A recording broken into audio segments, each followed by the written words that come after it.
April 27 నాడు వరంగల్లో మరి ఇప్పటిదాకా పెద్దలు చెప్పినట్టు లక్షలాదిగా మనందరం కూడా కదిలిపోవాల్సిన అవసరం ఉన్నది.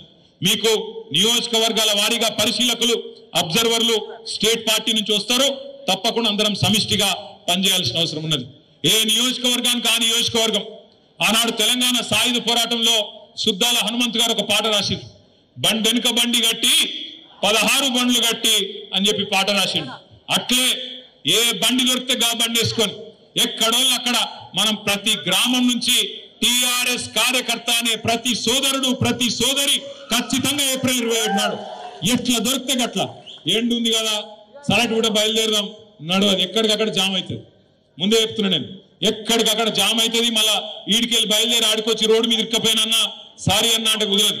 నిజంగా మీటింగ్ రావాలంటే ఒక్కరోజు ఎండ తట్టుకోవాలి, జర ముందెళ్ళాలి, టైంకి చేరుకోవాలి. ఖచ్చితంగా కార్యక్రమం దేశం మొత్తం నివ్వెరపోయే విధంగా లక్షలాది మందితోని మన పార్టీ పని అయిపోయిందని మాట్లాడే సన్నాసుల నోర్లు మూతబడే విధంగా అద్భుతంగా కార్యక్రమాన్ని విజయవంతం చేసుకుందాం. ప్రతి నియోజకవర్గానికి పార్టీ నుంచి రాష్ట్ర పార్టీ నుంచి మీకు పరిశీలకులు వస్తారు, సమన్వయకర్తలు వస్తారు. ఏ నియోజకవర్గం యొక్క టార్గెట్ ఏంది, ఎట్లెట్లా బండ్లు ఇంతజాం చేసుకోవాలి, ఏం చేసుకోవాలి, ఇవన్నీ కూడా మీకు చెప్పడం జరుగుతుంది. ఇవాళ కేవలం ముఖ్యులతోని 4 మాటలు పంచుకుందామన్న ఉద్దేశంతో ఇక్కడికి వచ్చినాం.